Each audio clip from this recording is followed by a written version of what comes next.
Hi friends, my journey in teaching has been something that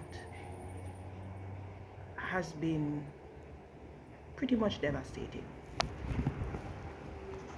I recall being at one school whereby the principal would ask, demand, and feel entitled to sleep with you as a young teacher. And in exchange for stuff like you get senior teacher positions and you get perks like studying with pay, and your time would be lengthened. You would be get permanently employed based on this. These are mostly married men. I have seen whereby they have pitted teachers against each other. Now these are degree teachers.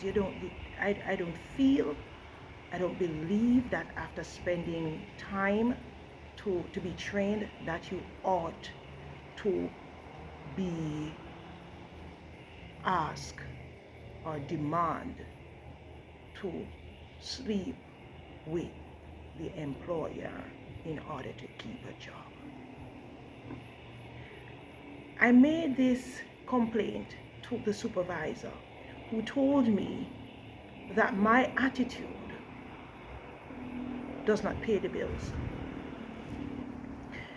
It's like stepping on a plantation, nothing less than a plantation, where the Bakra Masa would be the principals.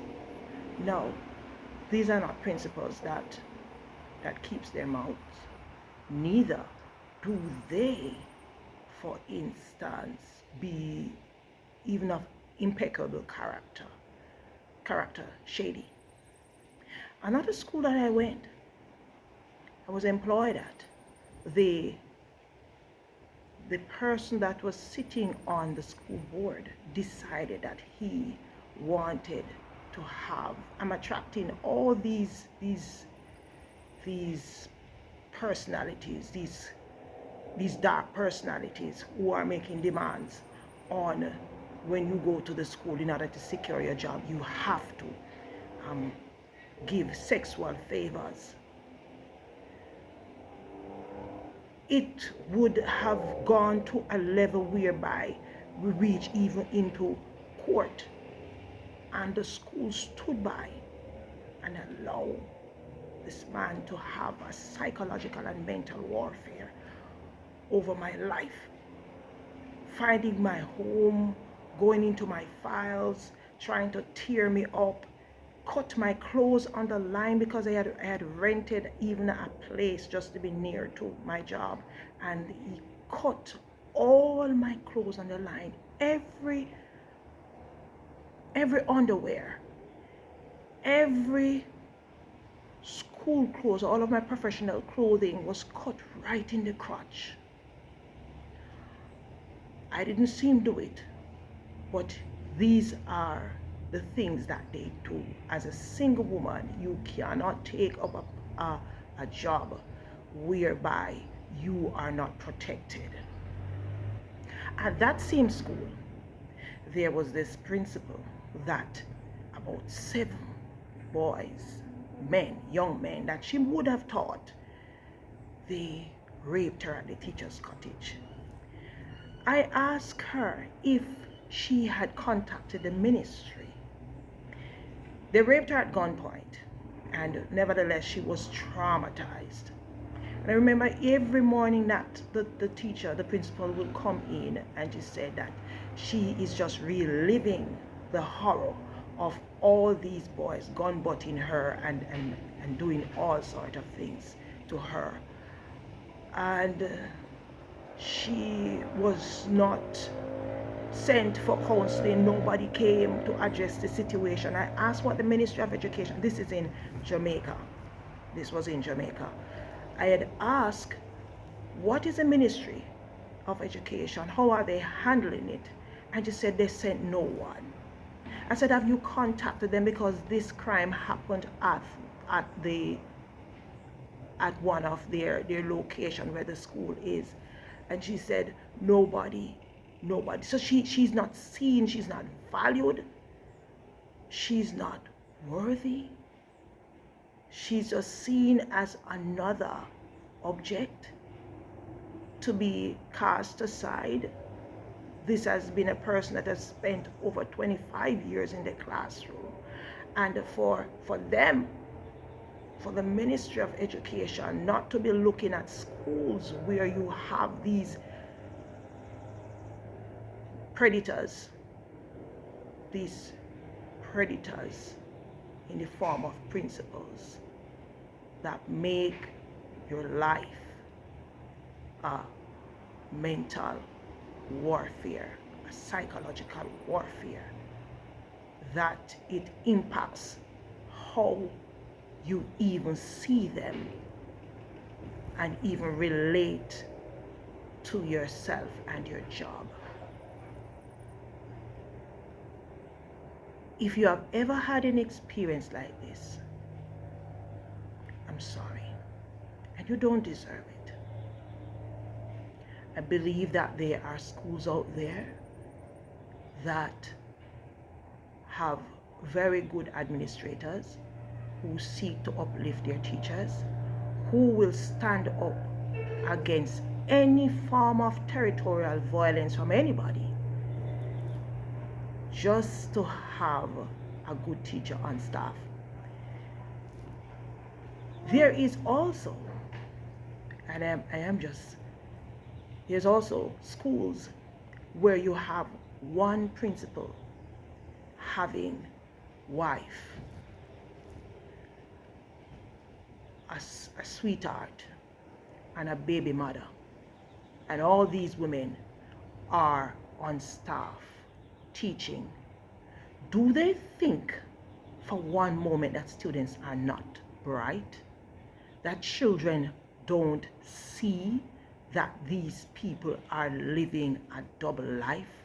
That they're preaching one thing and they're doing something else? That's the duplicity, that children will catch what you don't want them to see quicker than what comes out of your mouths. And if we are going to be moving forward, especially in the field of education, I would like to see that principals would not be finding themselves sleeping with staff members, and allowing to pit teachers against the other. Now, you will, if you understand the concept of slavery and the historical background of what plantation and plantocracy is like, it's the same thing of divide and rule.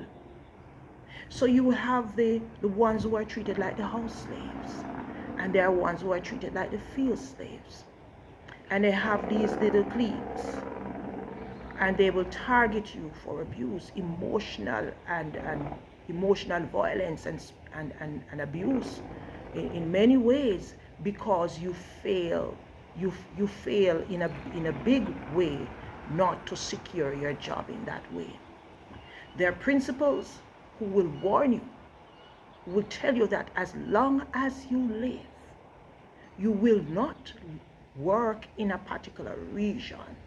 And not just principals, there are EOs, educational officers, that will tell you that they're not going to allow you to work in a particular area, or for the rest of your time, or they make life so unbearable for you that you have to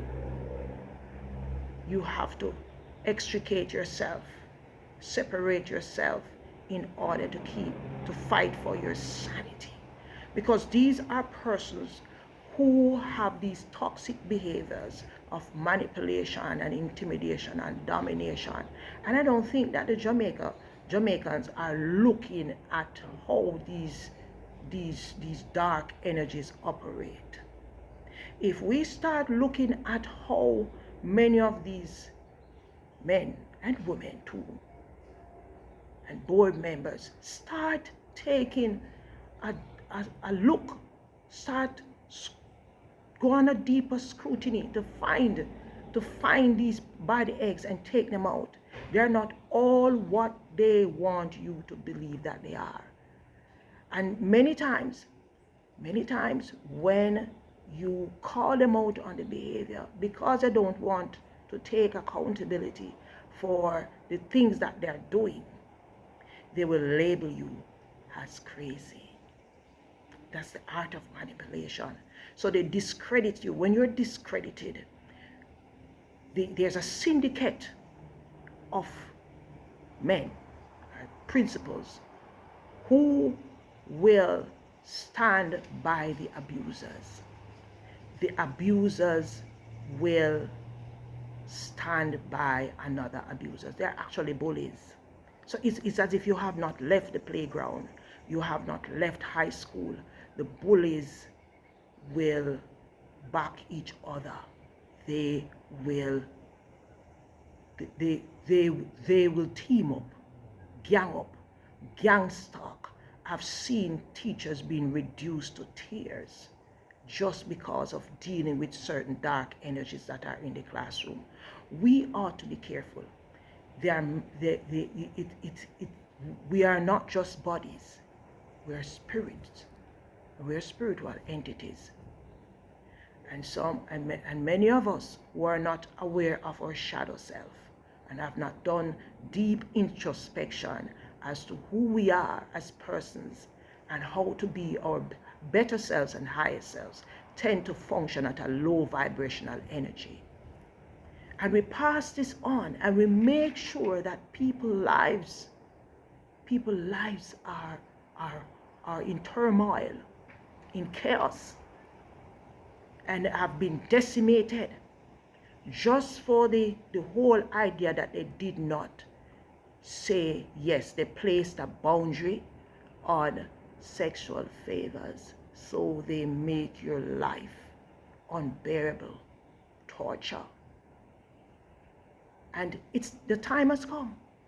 The time has come for us to open this chapter, for us to examine who are we really, and what are we giving to the generation that come after us.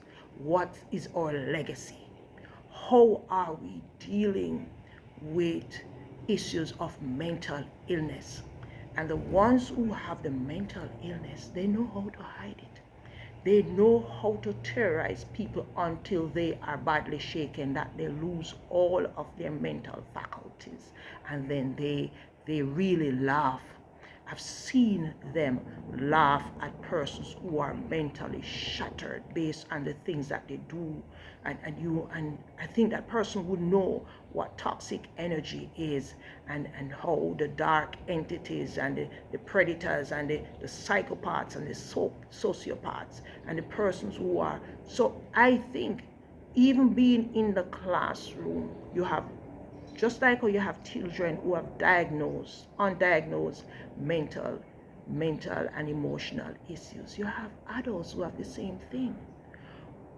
How are we dealing with issues like anger, and issues like entitlement, and issues that concerns how we move forward as a people, as a source, as a source of vibrational energy that will be able to inspire and to ignite and to allow a new generation to step into the pathway of greatness.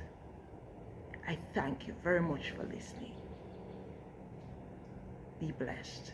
Be at peace.